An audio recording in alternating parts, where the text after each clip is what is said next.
Okay, really fast for those who just want to know. Non-clickbait title, an immediate explanation before the long rambling, so you don't have to watch the whole video. 2024, essentially expect the same thing as 2023.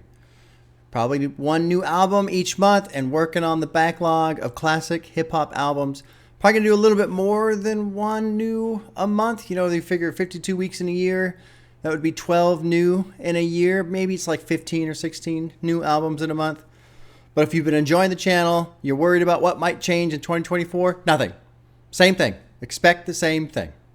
How fast was that? 40 seconds. Oh my God.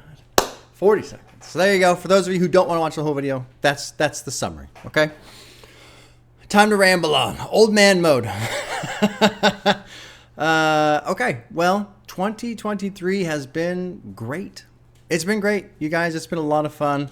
I'm very happy with the decision and the outcome of doing new albums every month.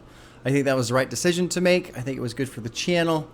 The channel continues to slowly, steadily, surely grow.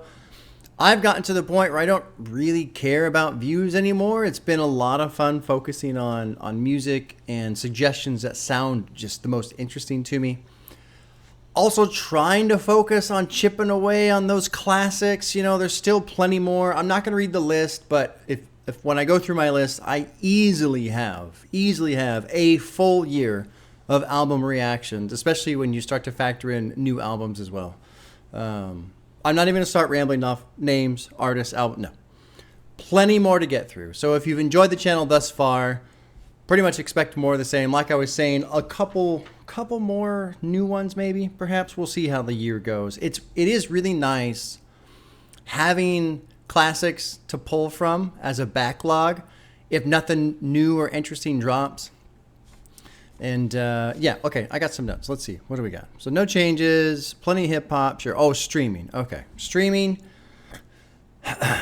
As much as I don't want to admit it, it was also the right decision to discontinue doing the BUOG, Bob's Underground Artist Gauntlet. It was too much. It was too much time. It was too much effort. It was wearing me out. And really, about the time I turned that off was also, I knew I was going to be busy because it was summer and then work was going to kind of get busy. And it did. It did. So as much as it sucks, as much as I would love to somehow be a way for new artists to reach an audience and kind of like spark a little bit, it wasn't happening. And it was just too much. And so it was the right decision for me to make.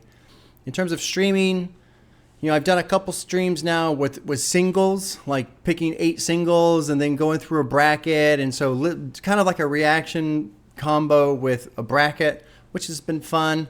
I've got the BSing with Bob that I've done a couple times, which has been fun. I haven't done that because I have it in my head that, well, if you're going to do stuff like that, you got to do it consistently. That's not necessarily true. I think if I was a streamer and I was trying to build up a streaming audience, then yes, that consistency really matters. But for what I'm doing and the nature of what I'm doing, I can upload it to Patreon and people can see it. You know, some of the stuff I don't bother putting on YouTube, but like the BSing with Bob, I can. So I might try and push the idea out of my head of, oh, I can only do it if I consistently do it every week, because that's not necessarily true. You know, and it's fun to do. People like it. We'll see where that goes. No real commitment one way or the other. For me, it has been nice, honestly, having a lighter load. Just doing the reactions on Friday, additional thoughts on Wednesday. It's been nice. We'll see what happens next year. But those are in my mind. It's on my radar. What else we got? Less comments. So I've slowly but surely been replying to less comments in general. I still try to hit up the Patreon comments. I will always answer a Patreon DM. So feel free to message me on Patreon if you're there. I will always answer. It might be a day. Sometimes it's 2. But I'll always answer direct messages there. I pretty much stopped replying to messages on Twitter. I do a little bit of interaction on Twitter, but not a lot. But really with the comments, this year, kind of around the same time, I shedded the BUOG. Just have been replying less, not because I don't want to, but because it's a lot. It's a lot. And so it's been good for me to back away a little bit. I am the type of person that struggles with separating work from life when I'm at home. My professional career has very much been when I'm at work, I'm at work. But then when I'm off, I'm off. I'm not on call. I'm not salary. I'm not expected to do email or anything on my own personal time. So having this like work environment in my home has been new and kind of challenging to, treat well, responsibly, I suppose. And so just kind of backing away from comments overall. I still will read comments and try to reply to some comments, but it's been nice doing that less. I just don't want people to think I'm doing it because, I'm so fancy now, right? No, that's not the case. It's just, there's a lot. That's really all there is to it. The shop. Probably gonna shut down the merch. Hasn't really been selling. No big surprise. Honestly, if I were a customer, I would not buy it. Not because of the designs. The designs are awesome. They're too expensive. These print-on-demand places, and I've talked to Kevin, too, from Turn the Tables. They've gone through the same thing. He says he's talked to other people who've gone through the same thing. The print-on-demand places charge way too much for shipping. So in order for me to make money, I have to make the prices way higher than I want them to be. And then no one really wants to buy them, and I don't blame anybody. And I'm not like much of a promoter. I don't like to try and force people to buy stuff. That's not really what I'm into. If you're interested, great. If not, great. It's fine. It's not a big deal. But I do pay subscription fees and all this other stuff, so I might just shut it down just because. It hasn't really gone anywhere. New genres? Oh my. This came up last week. Nicki Minaj opened up her Pink Friday 2 album with that Billie Eilish cover sample. It wasn't received well. And people pointed out, you got to listen to that album. And people have asked before, mostly throughout this year and even earlier, are you going to try other genres? I've done some R&B and I'm cool with that. I'm open to other genres, but I'm very, very hesitant. Very hesitant because I finally feel like I've got the hip-hop catalog kind of under control in terms of what I've worked through and where the backlog is. Opening a whole new genre is like a whole new floodgate. And, everything I just said about comments, that comes flowing in. It's a whole new audience that kind of comes flowing in. Different fan bases start to mix on Discord and they start to mix in the comment sections. And so maybe, so far everything's been super positive, which is fantastic. I thank everyone for that. But maybe it stops being as positive. It's a little less positive. I think it'd still be positive overall, but I don't know. That's kind of the answer. I don't know. My wife, she's going to go on her Christmas break here soon. And I'm hoping to do a reaction with her sometime before school starts up again. And it'll probably be Anti by Rihanna, or another one that's been asked for is Lust for Life by... Can you please show them your pants? No, I'm not going to show them my pants. Why not? Because then they'll know I have legs. And we have to keep that a secret, don't we? Lust for Life by Lana Del Rey. There was another one, Janelle or something like that. It's the one where the girl, on the cover, the girl's like swimming underwater in the pool or whatever. Want to do some reactions with her. It's fun to do stuff that she's a little bit more interested in. I'm not going to do any hardcore gangster rap reactions with her. That's not quite her jam. I don't know. What's her? Phoebe Bridgers has come up before. I don't know. It would be fun, but at the same time, I think primarily for 2024, focusing on hip hop still lots of hip hop albums to get through. But as you guys have seen, I enjoy new music. I enjoy exploring. And so maybe I will venture out into other genres at some point. We'll see what happens.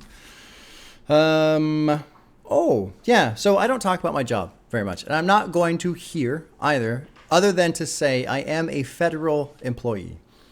And with the way the government is set up right now in terms of Congress and these deals that they're passing for the budget, there's a chance I get furloughed. I don't know how high that chance is, but there's a chance. If I do, I'm going to do the silver lining of the cloud and basically use that as a test run for being full-time for the channel.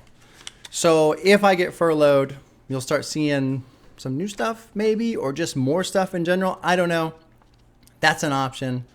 We'll see. We'll see what happens. And I guess the last thing I have is... So you can have people cheering? No, nobody cheer for a government shutdown, okay?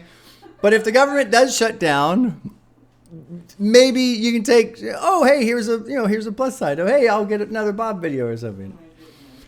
The thing is, I don't want the government shut down. That's going to affect so many people in such a bad way. But if it did happen, we are in a position where we'll be okay. So for me, it's kind of an opportunity.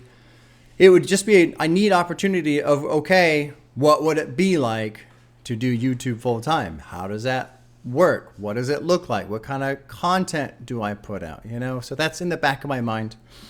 And then the last thing I have is, I don't know if I'll do this, but I had this idea of, it's essentially the inverse of reactions. And I was thinking I would possibly start a series called Why I Love. And it would be Why I Love Push It by Tool, or Why I Love I Know by Fiona Apple, or Don't Follow by Alice in Chains. And essentially the idea is I'm not reacting to new music. I'm sharing with you guys some of my all-time favorite songs and kind of walking you through the song and explaining the parts that I love the most, why I love them the most, where I was in my life when I was hearing these songs and using these songs. And so I like the idea. I don't know how much I would actually do it. And this isn't something that I'm worried about consistency. It's more of like, if I'm in that mood, then maybe I would do it. Maybe I'll try 1 or 2 or 3 or a handful and see what the reception is. I just like the idea of when I sit down with an album that you guys know, it's kind of like I'm listening to it with you for the first time. And then it would be the other way around. Now you guys are listening to this song that's potentially new to you with me for the first time. So, I don't know. There you go. And that's it. That's the long-winded version of no changes in 2024, even though there are some things that are slightly changing, but not really. I don't think, it's middle of December. I don't know if I'll really have like another kind of side video before Christmas and New Year, just because things are going to get busy. They've been busy, but if I don't see you guys before then, Merry Christmas, Happy New Year. Thank you so much for watching and enjoying. It's been a great time. Christmas, people. Oh, show them the shirt. Oh, yeah. Peace was never an option. And show them the pants. Look at that. Beautiful Homer pants. It's been fantastic. Merry Christmas, people. Happy New Year. Look at how much older he is. He's going to steal my beard in my sleep. Yup, yes I am. Yes I am. All right, y'all. Take care. We'll see you soon.